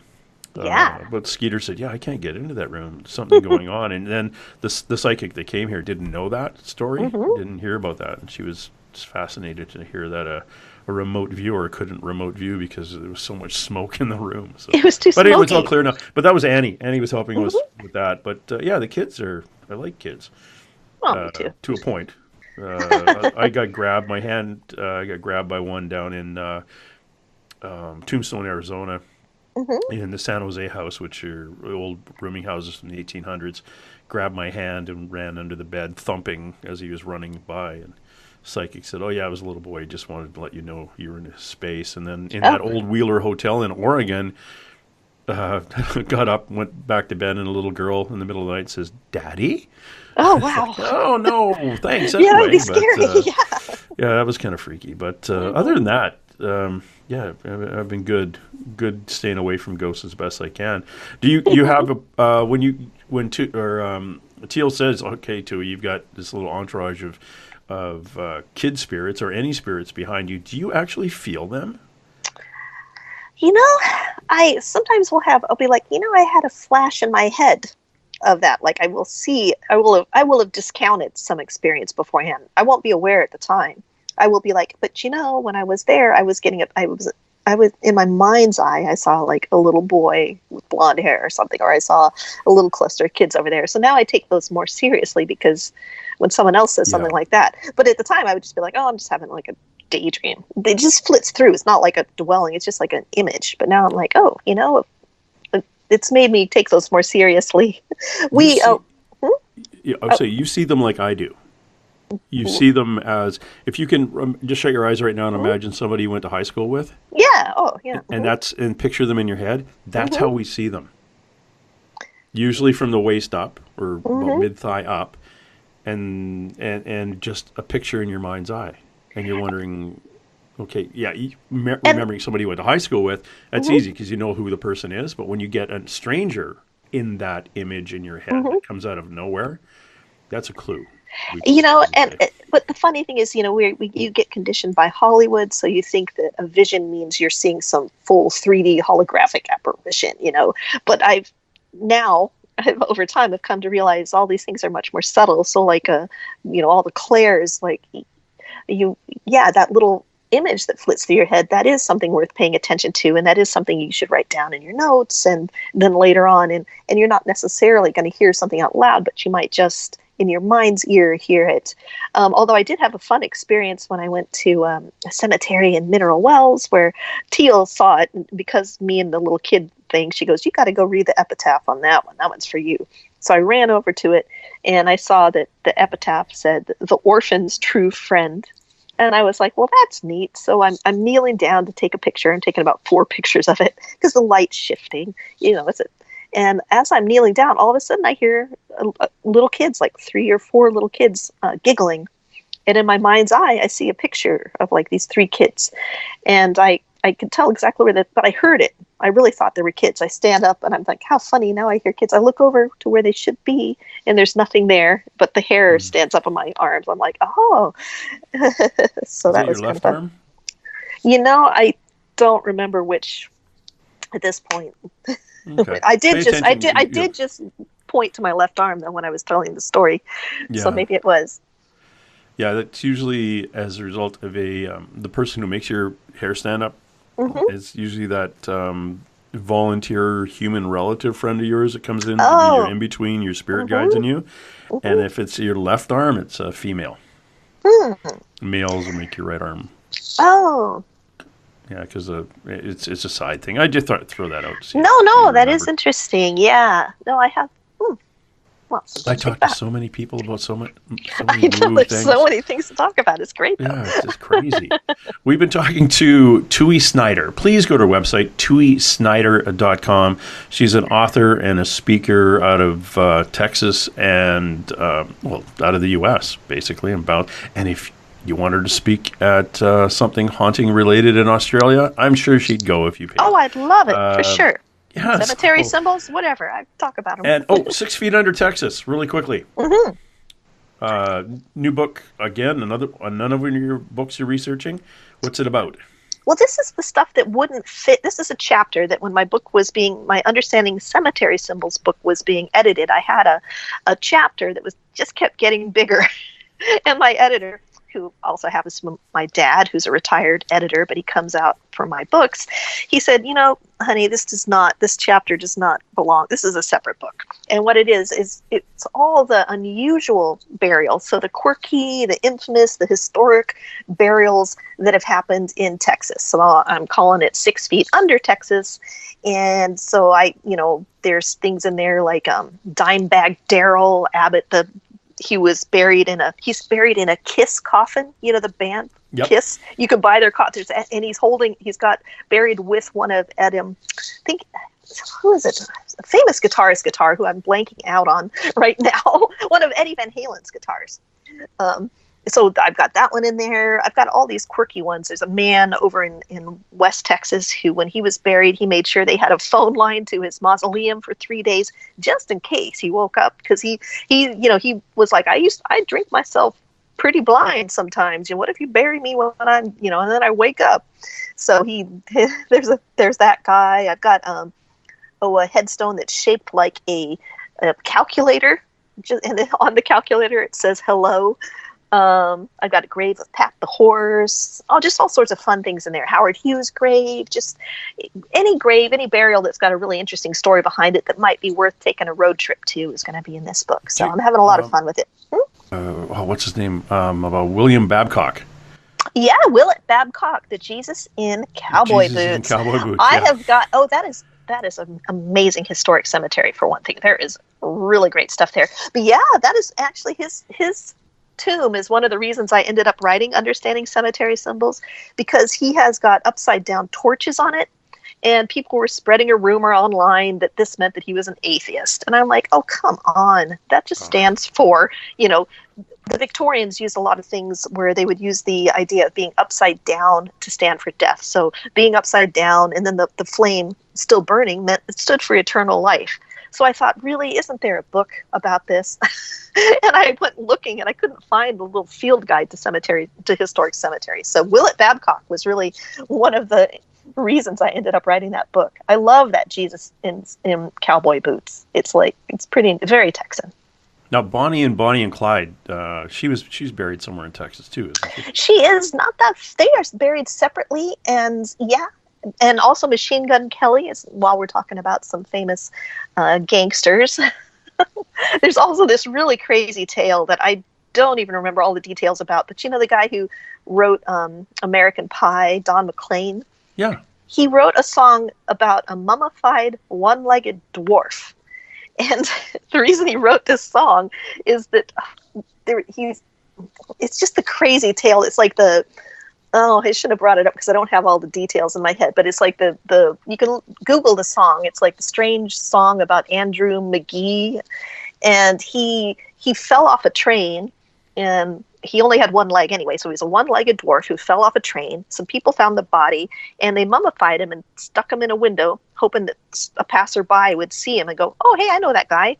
No one ever did.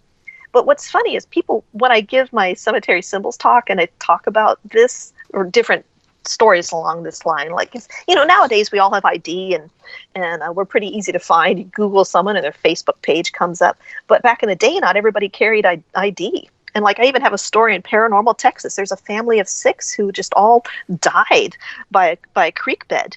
And they didn't have any ID. And to this day, nobody knows who they were. So they're just unmarked graves.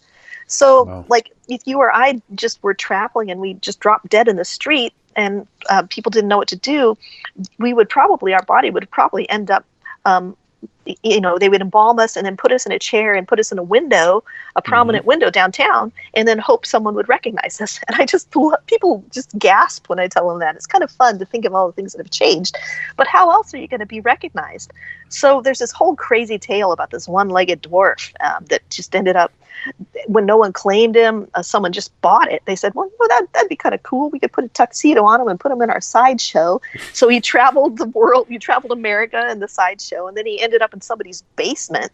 And they're like, this kid is like, yeah, that was in my aunt's basement for years, was this mummified dwarf, Finally, she got enough money to bury the dwarf, and but she didn't have enough for a headstone. So Don McLean wrote a song about the whole shebang, and he used the proceeds to buy a nice headstone for this mummified one-legged dwarf. Yeah, that's kind of cool. My friend Nora operates the last remaining mortuary in Tombstone, Arizona. Oh, neat! And I think it was 4 of them back in the 1800s because it was relatively busy there. Actually, they had more. What do you call the mortuary guys? Embalmers? No. The people who own them, that run them,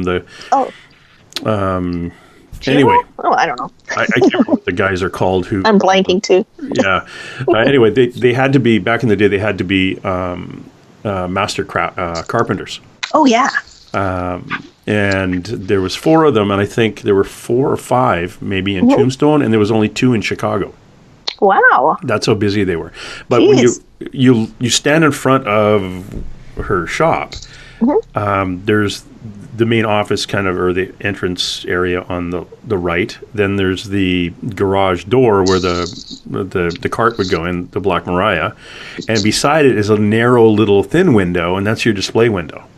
Oh. So they would put you in a coffin, pack you in ice, and put you up against that window. Wow. And they had to do that if they didn't know who you were, because the state would pay the people of the guy $2 to bury an unknown person. Mm-hmm. And that's back when people made like 10 cents. That's a lot. Mm-hmm. So they did really well. But one of the things is they had to try to identify the body. So Buddy would be packed in ice and stuck in the window for X amount of days. Undertaker, that's the guy's name. Oh, Undertaker, yeah. Mm-hmm. And so the undertakers would do that. So it's kind of interesting when you stand and look at her building and you realize how many deceased were looking out of that window. Yeah. It's kind of creepy. That's pretty fascinating. Yeah. There's a family in Texas somewhere. The entire family are buried in the same grave. Oh, I have a video about that on my YouTube channel. That's Smiley's grave, and I did a bit of YouTube. Smiley? Okay. I cleared Smiley's name. Now, there's you will even see this in books. You'll see it in articles. People claim that Smiley was some sort of mass murderer, and no, he was not. If you want to find out the tragic truth about Smiley's grave, you could just go to my YouTube channel, and it's got a little 5-minute video, and I break it down for you. Oh, cool. I'll have to do that because I heard about that. I didn't know their name was Smiley. I just heard the weird things about it. The myths, if you were like laying on the grave, you'd feel your hands reach up and grab you or something. And I thought, that's probably a place I don't want to go. But the name Smiley, it sounds like quite happy. I know, it's a little ironic. But now, anyway, you just got to go because I'll just let people look into that. It was pretty fun to do the research on that one. Very cool. And again, that's Tui Snider. Just go into YouTube, search Tui Snider, Tui, and then Snider without a CH, not Schneider, but Snider, Snider. Pretty basic, no Y in it. Check that out. And dig around. I got a serial killer grave. I got the Lost Cemetery of Infants. What else do I have? I got Deep Creek Cemetery. I got some fun stuff. That's you really can check cool. out. You're the coolest living person in all the cemeteries. Tui Snider, author, speaker. Look for, if you're in a paranormal conference anywhere in the U.S., check the Who's Talking, and Tui might pop up. She's bouncing all over the place. Last time we got together was in Phoenix, Arizona, at a UFO conference down there. But yeah, it was fun because you were promoting your Great Texas Airship Mystery, which is coming out pretty. And one of the things I was really impressed with is you actually have a. Here's me trying to end the interview, and it's not going to happen. You have a paranormal journal, which is kind of cool. And I always remember that because I was talking to Teal, who's the psychic who was with you, and I was saying, you just got to make more notes. And she goes, well, yeah, I really need to get a notebook. And which I gave her for her birthday. Yeah, which is like she's leaning on a pile of journals, and I'm. That's right. You know, you really just get a book, just any book that's blank, and I know. And right, and she goes, yeah, I don't know where to get one. I said, well, look down in front of you. That was very funny. I was laughing. Yeah, it wasn't dawning on her yet, and I saw where you were going with that. I was laughing pretty hard. Yeah, my ghost hunter's journal. I mean, people. If you have a ghost hunter in your life, or you are a ghost hunter, even if it's not mine, you should just have a dedicated journal where you write down all your stuff. Yeah, if you take away nothing from today's talk, take that away. And one of the things I'd like, for people who want to do paranormal investigations, one of the things I want to talk about with journaling, with a notebook, please take a pencil and do sketches. That is a good idea. If you're sitting in the quiet and just sketch whatever comes to mind. And see, I did that, and at the same time, I was sitting in this kid's room who was being tormented by the dead. A psychic was out on the property with another group talking about what she saw, and she described a girl falling from the tree and breaking her arm. I was sitting in the kid's bedroom drawing a picture of a girl with her arm in a sling. Whoa. And I had no idea why I was drawing a picture of a girl with an arm in a sling. And then at the end of the night, when we get together and we start comparing notes, they were talking about a girl who had fallen out of the tree and broken her left arm. And I flipped through my book and said, look, and there was a picture of me. I had sketched a young girl with her left arm in a sling. That is great. Don't know how they connected, but I got that information exactly at the same time the psychic was seeing this girl fall out of a tree. And the tree wasn't even there. It was like the stump. But she said years earlier, a girl had fallen out of the tree. So that was kind of interesting. So, yeah, just sketch things. It'll make it more fun. It's not drudgery to keep a notebook. It's going to make it more fun for you. Yeah, and definitely, and it really, and this is coming from a policeman, notes are made to refresh your memory. You don't have to take everything down. It can be point form. Yeah, that's a good point. Refresh you can flesh them out later, but just get the main little bits and bobs because those will just slip away.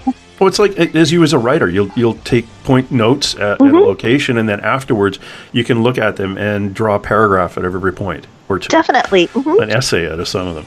All right, Tui. Yes. Gosh darn it. Have a wonderful day. Thank you very much for dropping by. And I'm going to bring you back on, and we're going to talk a little. I think we're going to come back and we'll talk more about symbolism in cemeteries, because that's a very, very interesting topic. And I know my listener will be really interested in that. Oh, yeah, that'd be really fun. Sure, that'd be great. And I had a blast. Thank you, James. Thank you.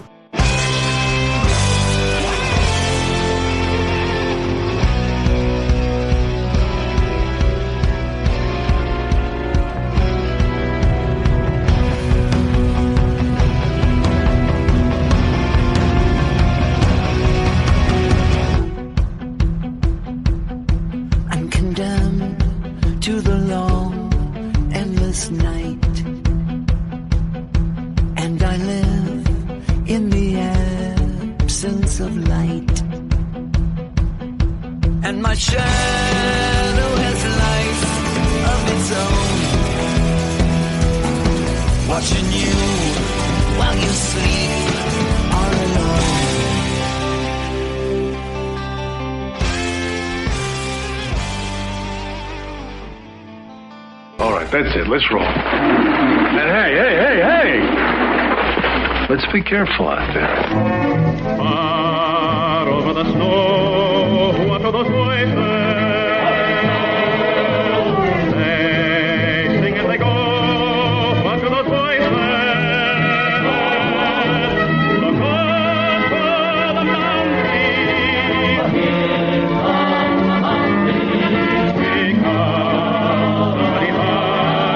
Somebody better hide on through the hill, like a pack of angry wolves on the trail. Dead or alive, we are out to get you, dead or alive. And forget your